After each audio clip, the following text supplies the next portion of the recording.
اور اس کے رسول کے راستے میں لگائیں۔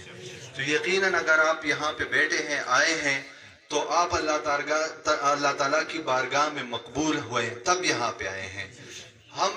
ہمارے اندر ایسی کوئی کوالٹی بھی نہیں ہے، کوئی خصوصیت بھی نہیں ہے، ہم اللہ تعالیٰ کے حکم کے محتاج ہیں۔ اللہ تعالیٰ کا حکم ہوتا ہے تو ہم کوئی نیکی کر سکتے ہیں، اور اگر ہماری وہی نیکی اللہ تعالیٰ کے بارگاہ میں قبول ہو جاتی ہے تو ہمیں مزید نیکیوں کی توفیق ملتی ہے۔ اگر ہماری نیکی رد ہو جاتی ہے تو ہمارا دل ٹوٹ جاتا ہے، تو ہمیں اللہ تعالیٰ پھر مزید نیکی کی توفیق ہی نہیں دیتا۔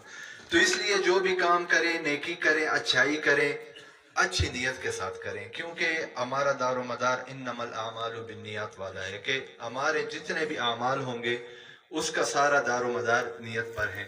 اور حدیث مبارکہ کا مفہوم ہے کہ اللہ تعالیٰ ہمارے ظاہری اشکال کو، ہماری صورتوں کو یہ نہیں دیکھتے ہیں، اس کے کوئی معنی نہیں ہے۔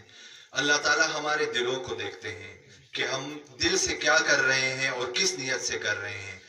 تو اس لیے جو بھی کام کریں وہ اللہ تعالیٰ کی رضا کے لیے کریں، اچھی نیت سے کریں۔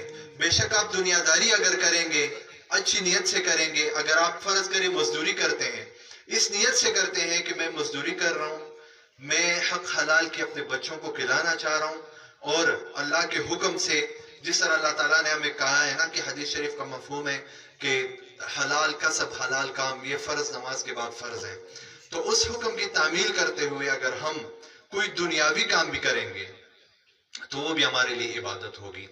مولا کائنات حضرت علی المرتضیٰ رضی اللہ تعالیٰ عنہ سے کسی کافر نے پوچھا کہ آپ لوگوں کی عبادت کی کیا ٹائمنگ ہے؟ مطلب جس طرح کرسچن ہوتے ہیں اتوار کے دن چلے جاتے ہیں، صبح 2-3 گھنٹے لگا کے اپنے بھجن وغیرہ گا کے واپس آ جاتے ہیں، تو ان کا خیال یہی تھا کہ مسلمانوں کا بھی کوئی مطلب کیا اوقات ہے، کس طرح عبادت کرتے ہیں۔ حضرت علی المرتضیٰ کرم اللہ وجہہ نے فرمایا کہ ہم 24 گھنٹے عبادت کرتے ہیں۔ وہ کافر ذرا حیران ہوا اس بات پہ کہ کتنا مشکل دین ہے، کتنا مشکل مذہب ہے کہ جس میں 24 گھنٹے عبادت کرنی پڑتی ہے، باقی دنیا داری ہم کیسے کریں گے؟